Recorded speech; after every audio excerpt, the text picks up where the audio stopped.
Buenos días, mi nombre es Noemí García Díaz, soy profesora de audiovisual de la Universidad Complutense de Madrid, de la Facultad de Bellas Artes.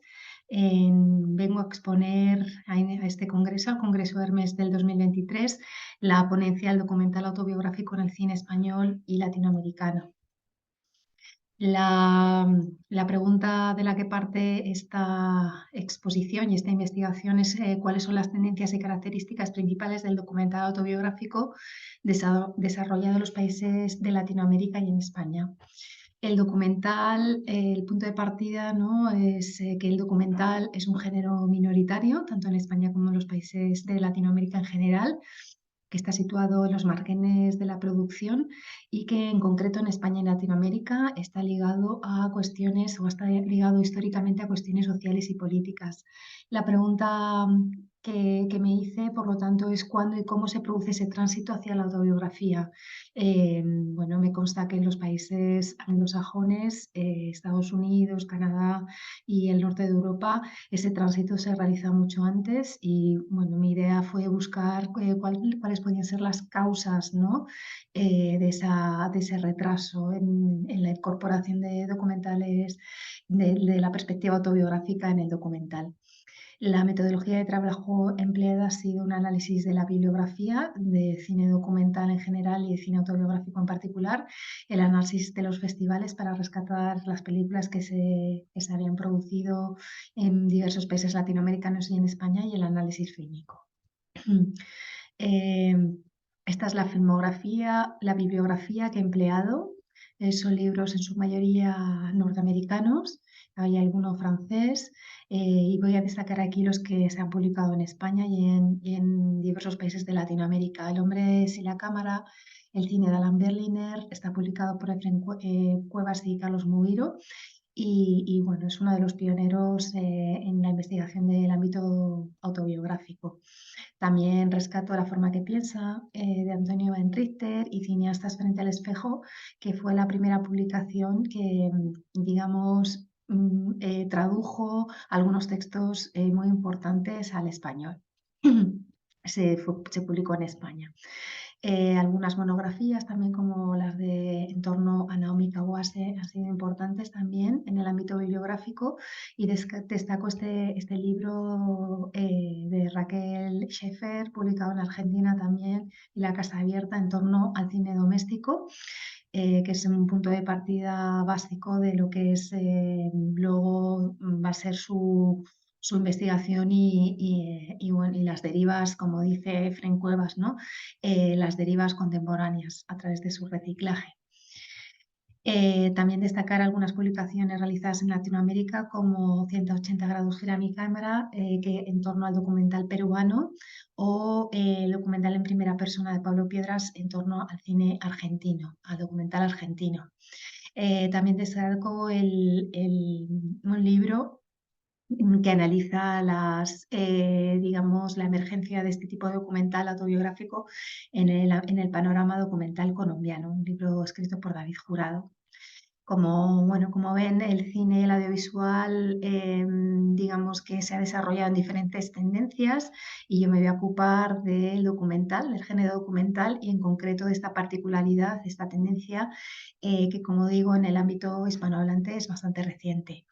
¿Dónde situar la subjetividad dentro de la historiografía del documental? Pues la situaríamos después de la Segunda Guerra Mundial con lo que se ha denominado el cine ensayo, que es que utiliza normalmente voces en primera persona que explican o que indagan en el mundo desde una perspectiva subjetiva.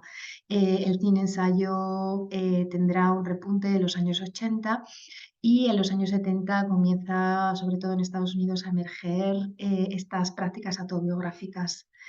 En Estados Unidos están muy ligadas a las prácticas contraculturales, muy ligadas al movimiento feminista, a la segunda ola del feminismo, a la lucha por los derechos civiles de los afroamericanos y a las reivindicaciones también de la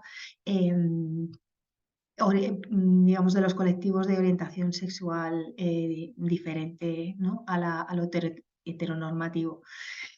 También es importante destacar que se produce esta emergencia de los documentales en primera persona justo cuando hay un cambio también de paradigma en las ciencias sociales y donde se empiezan a introducir en las investigaciones la subjetividad, los aspectos domésticos, empiezan a aparecer otras digamos, líneas de investigación como la microhistoria, la microsociología, la autoetnografía dentro del ámbito de las humanidades.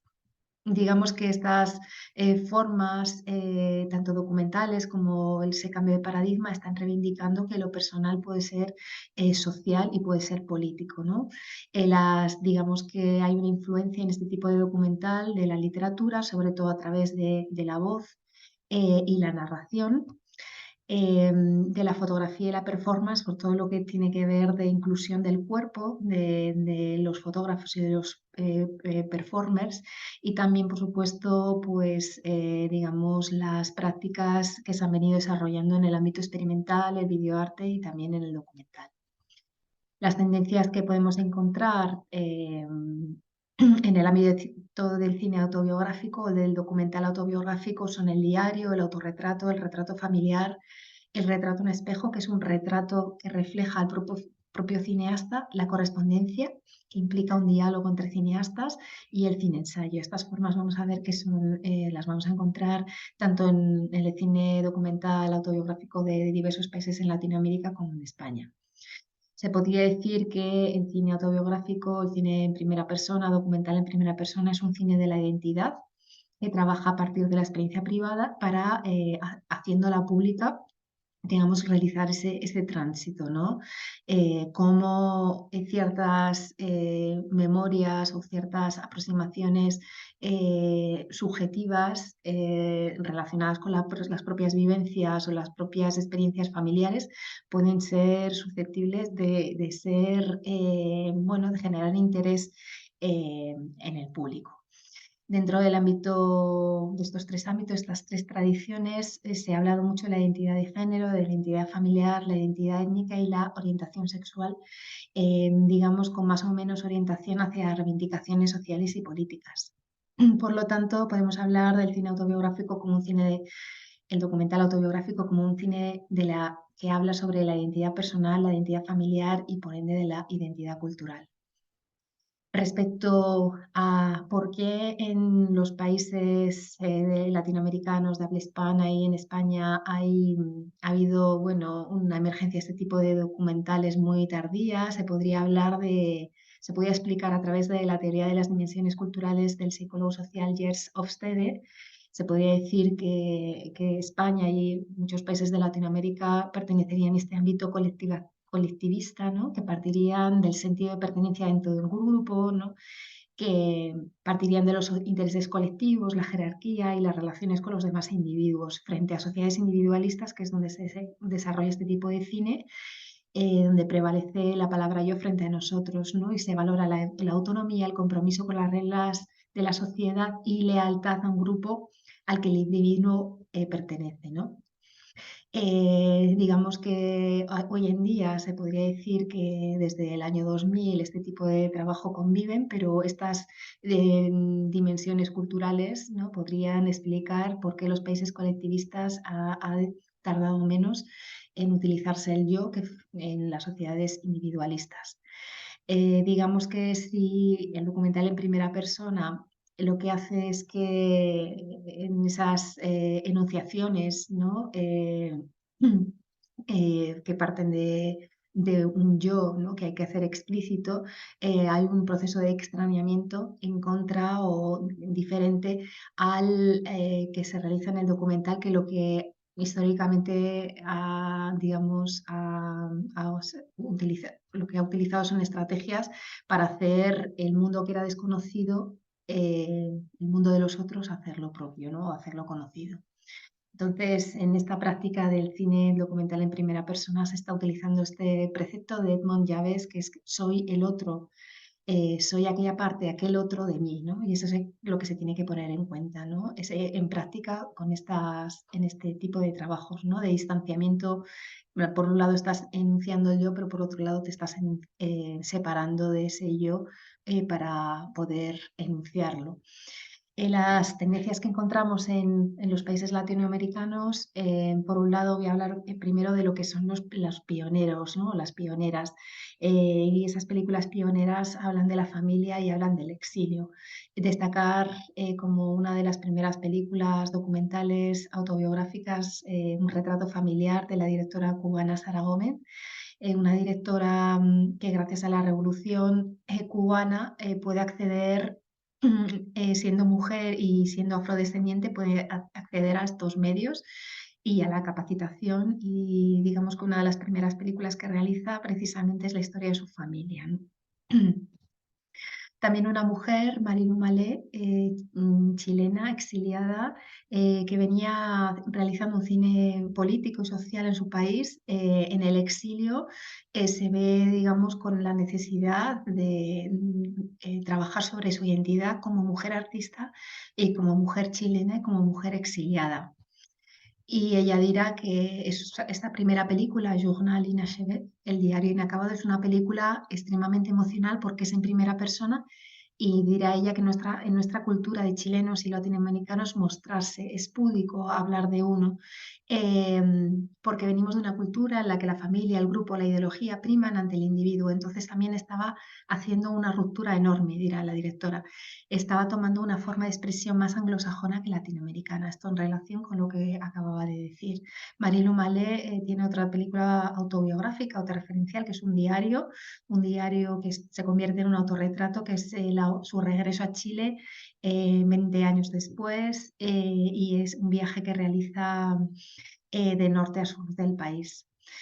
También en el exilio realiza Mari Jiménez, esta cineasta peruana afincada en Bélgica, sus dos películas autobiográficas, Del verbo amar, que está relacionada con su madre, y Lo Colucho con su padre, que son películas en las que tiene que eh, retratar a su familia, y para ello tiene que volver a Perú para hacerlo, ¿no? Se pueden decir que son las tres pioneras del cine, el del documental autobiográfico en Latinoamérica. Vamos a ver las tendencias que nos encontramos en la filmografía en torno al documental autobiográfico. He abierto un apartado que sería el de exilios y retornos, y ahí he situado en primer lugar esta película China, la memoria obstinada, que es un ensayo donde Patricio Guzmán regresa del exilio y para mostrar su película a ciertos grupos que no tienen noticia de su existencia. La película rodada durante el gobierno de Allende, la batalla de Chile. Bueno, es un ensayo sobre la memoria, sobre lo que significa recordarlo, sobre lo que significa olvidar. En esa línea también se encuentra La calle Santa Fe y todas las películas de Carmen Castillo sobre la memoria, pero esta es en concreto una de sus más autobiográficas películas, que narra, digamos, el retorno a Chile para encontrarse con esa casa donde estuvo, situada en la calle Santa Fe, donde estuvo conviviendo con Miguel Enríquez, líder del MIR, y donde allí fue asesinado y ella fue herida de gravedad y tuvo que exiliarse a Chile, ¿no? Digamos que la memoria está asociada en este caso a lo que es un espacio, ¿no? Un espacio que queda impregnado de una alta emocionalidad. Decirle a Mario que no vuelvas, de nuevo es una película sobre el regreso, sobre el regreso de Mario Handel a Uruguay tras una temporada en el exilio. He titulado este capítulo Los hijos, las hijas, ¿no? Películas que están realizadas por hijas e hijos de desaparecidos. En esta línea cabe destacar la película de Los rubios, realizada por Albertina Carri, cuyos dos padres fueron asesinados y desaparecidos por la dictadura militar. Es una película que cuestiona los mecanismos del documental de la memoria clásico y se convierte en un punto de inflexión de la crítica hacia ese tipo de documental. También en esta línea, recuperando la figura paterna, como sociólogo, Cuatreros pues traza digamos, un viaje entre la memoria personal y la memoria política del país. El telón de azúcar de Camila Guzmán es la película de la hija de Patricio Guzmán sobre su experiencia creciendo en el exilio, en concreto en un régimen socialista, en el régimen cubano, y bueno, esa transformación del país a lo largo del tiempo, ¿no? Del sueño digamos, al fracaso de un modelo. También en Chile, la memoria ligada a la dictadura, ¿no? Con la película Reinada del Carmen, Mi madre y yo, que retrata tanto a la madre de la directora como una amiga que fue desaparecida. Y M de Nicolás Prividera, que es también una película de un hijo sobre su madre desaparecida. La quemadura también es una película sobre una madre desaparecida, pero no por la dictadura, sino una madre que se exilia, no se sabe muy bien las razones, pero quizás tenía que ver también por motivos políticos y el encuentro o reencuentro, la búsqueda de esos dos hijos que quedan en Chile de su madre. Hay que destacar esta trilogía, se podría decir, Heredera del viento, Los ofendidos y La asfixia, que son películas que se crearon casi al mismo tiempo. Son películas de Centroamérica que lo que están contando también es esa unión entre la memoria personal y la memoria política. En concreto, Ana Isabel Bustamante en La asfixia cuenta, digamos, va al encuentro de su padre desaparecido, también asesinado y desaparecido.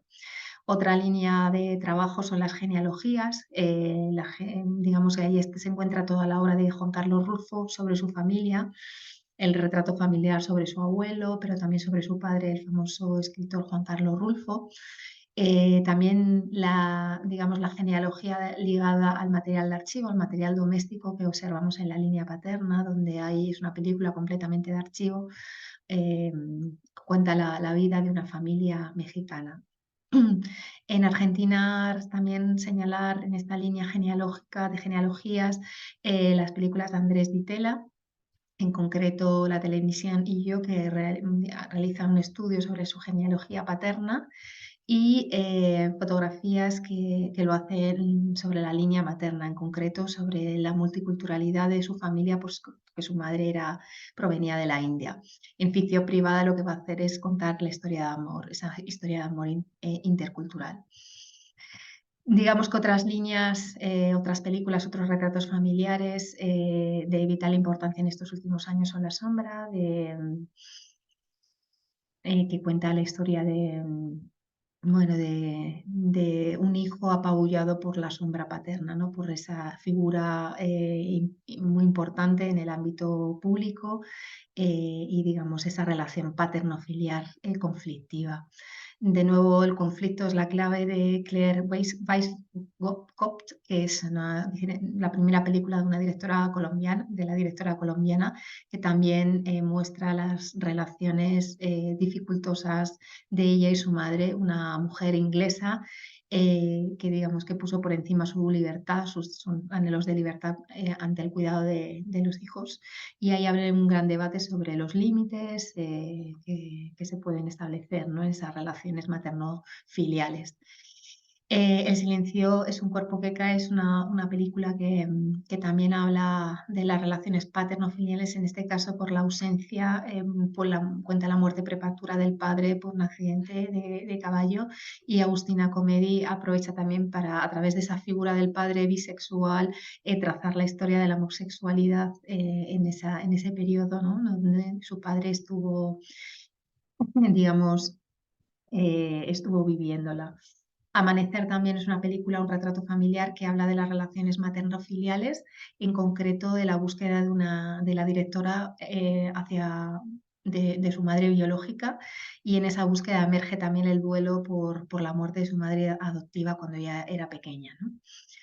Otros exilios de los que se está hablando recientemente es, digamos, el exilio de estas dos directoras, es un exilio voluntario, la directora Patricia Pérez y Heidi Hassan, y que es, digamos, una película que se establece, que se construye a través de la correspondencia, ¿no? Este sería un ejemplo de cómo el cine autobiográfico en Latinoamérica, digamos que es una tendencia hoy en día muy asumida. Esta película ganó el primer premio en el Festival de La Habana y ha recibido muchísimos premios, ha tenido un gran una gran recepción de público como muchas otras de las películas que he nombrado.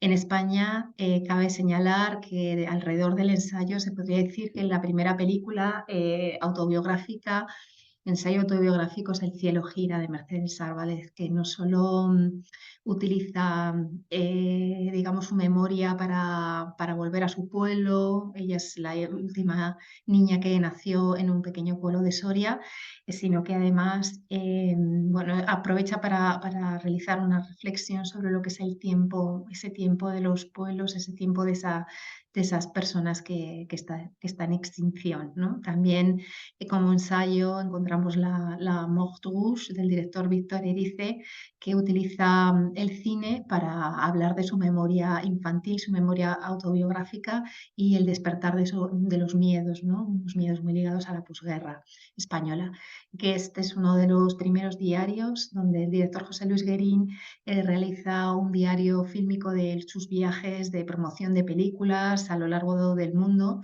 y es un trabajo también que es un homenaje al cine. El retrato familiar es lo que más, digamos, predomina en el ámbito español. Uno de los pioneros es Carlos Ruiz con este retrato de sus padres, un retrato muy ligado a lo fotográfico, que habla de, digamos, de la incomunicación o de las dificultades de una generación que creció durante la posguerra. El ensayo final para Utopía de Andrés Duque cuenta, está en esa línea de las películas sobre duelo, ¿no? Películas que sirven para atravesar el duelo por la pérdida de los padres. África 815 también es una película que narra las relaciones paterno-filiales de una hija que se quiere aproximar hacia un padre casi desconocido, y también está de por medio la homosexualidad, ¿no? La homosexualidad durante esa época. Sergio Oxman y Carlos Muguiro trazan aquí en esta película también un retrato de paterno-filial, un retrato familiar que explora las relaciones de un hijo, en este caso eh, un director, Sergio Oxman, afincado en España, aunque es de origen brasileño, y el encuentro con su padre al que no veía desde hacía muchísimos años, ¿no? También es un retrato familiar converso que narra la conversión religiosa de la familia del director, mientras que él se mantiene fuera de ese proceso. Interesante también la obra de retrato familiar de Víctor Fournier sobre su padre, que también está contando cómo ese silencio, esa comunicación, esa lejanía en las relaciones paternales está determinada por las heridas. En el caso del padre de Víctor Fournier, la pérdida de su padre también durante en la posguerra, que fue asesinado y desaparecido, ¿no? Entonces, lo que el trauma va dejando en las generaciones posteriores. Esta es una de las grandes revelaciones, ¿no?, de estos últimos años por su éxito de público. Recibió el Goya al mejor documental y, bueno, marca como digamos, esa constatación de que este tipo de cine pues, puede ser divertido también y puede gozar del público, digamos, del beneplácito del público. Aquí la película se centra en la familia del director, pero sobre todo en la figura de su excéntrica madre. De relaciones paterno-filiales también trata la película Reunión, y en este caso es una investigación de esas relaciones paterno-filiales a través de un encuentro en la isla de Reunión, pero que también está en conexión con el paisaje. Eh, Video Blues también es una película que habla sobre las heridas de lo que es el duelo infantil, ¿no? Digamos que dentro del autorretrato se encontraría la película Zumiriki de Óscar Alegría, que es un autorretrato generado a través de un dispositivo donde el director se aísla y quiere... se aísla en un lugar, en un paraje donde iba de pequeño y digamos, traza ese recorrido, ¿no?, entre la lengua, el euskera, la memoria y el paisaje. También dentro del ámbito del autorretrato podemos situar a Mapa de Leo Siminiana, que también es un diario que se convierte en autorretrato, un diario de exploración de lo que es la identidad personal, ¿no? Cuando hay una quiebra, esa quiebra de la identidad le va a llevar a la India y le va a llevar digamos, a recorrer diversos entornos para buscarse a sí mismo. También Autorretrato y Diario, se podría hablar de esta película, No Cow on the Ice, que lo que hace es retratar su experiencia como inmigrante, un emigrante que a partir del 2008 hay una crisis en España y entonces hay muchos jóvenes que emigran hacia otros países europeos y aquí él retrata o hace este paralelismo entre su emigración a Suecia y la emigración también que ocurrió en los años 60, ¿no? A Suecia y también a Alemania. Entonces, digamos que hay ese diálogo en relación a la emigración. Como conclusiones, se podría decir que, bueno, existen puntos de conexión importantes entre los documentales autobiográficos realizados en países de habla hispana y que están muy condicionados por una cultura, aunque también por la idiosincrasia de cada país, ¿no? Porque estas tendencias están ligadas a la historia y política del país. Y luego hay muchas temáticas que son universales, ¿no? Se podría decir que prima una inmersión en la memoria familiar, que a veces se conecta con la memoria social y con la política y que también quedan presentes, están muy presentes los traumas personales, ¿no? Los traumas personales que entroncan también con traumas sociales generados también por cuestiones como las dictaduras, ¿no? O los exilios. Y digamos que estas películas ponen de manifiesto que, digamos, desde un punto de vista personal se puede hablar de lo social y lo político. El documental autobiográfico se ha instaurado desde finales de los años 90, años 2000, y bueno, es una de las tendencias que podemos encontrar en este panorama documental, ¿no? Muchas gracias por la atención y si quieren resolver alguna duda o comentar, pues podemos encontrarnos a través del correo electrónico. Muchas gracias.